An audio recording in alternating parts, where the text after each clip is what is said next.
It was a bright afternoon.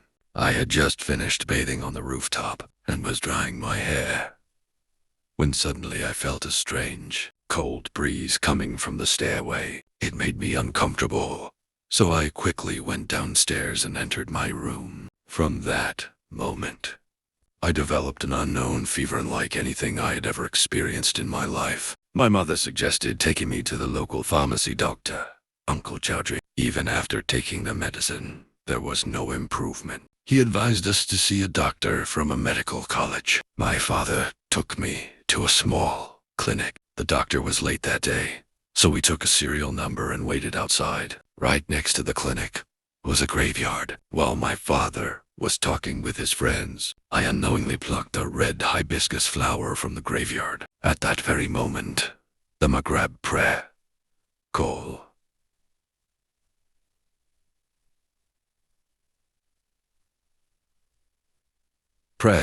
Suddenly, someone said, "Girl, don't take the flower." I turned around. There was no one there. My chest tightened, as if I couldn't breathe. I stood silently, holding the flower. When my father asked where I got it from, fear stopped me from answering. That night, my fever became worse. I felt dizzy and couldn't even stand. I had to return home, leaning on my father. The next day, my father admitted me to the hospital. The doctors gave therapy, but there was no real improvement. The bills kept increasing, and eventually my father brought me back home. Later, we went to an elderly woman from our area. Either something has attached itself to her. When asked, I finally confessed, yes, I took a flower from the graveyard. During Maghrib time, our entire family was overwhelmed with fear. I never imagined something this terrifying could happen to us. At first, we thought everything would be fine.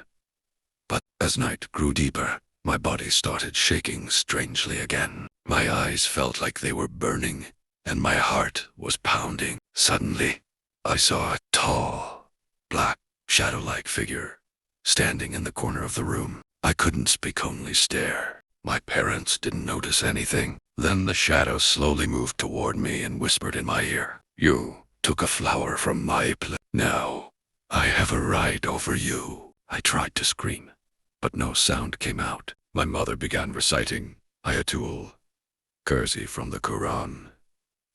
Instantly, the shadow disappeared, but my body felt even weaker. The next morning, the woman said, "The Jinn wants you to return the flower." My father immediately took me back to the graveyard. At Maghrib time, trembling with fear, I placed the dried hibiscus flower back where I had taken it from and prayed. Strangely, from that very night, my fever slowly began to fade. My body recovered, but my mind didn't.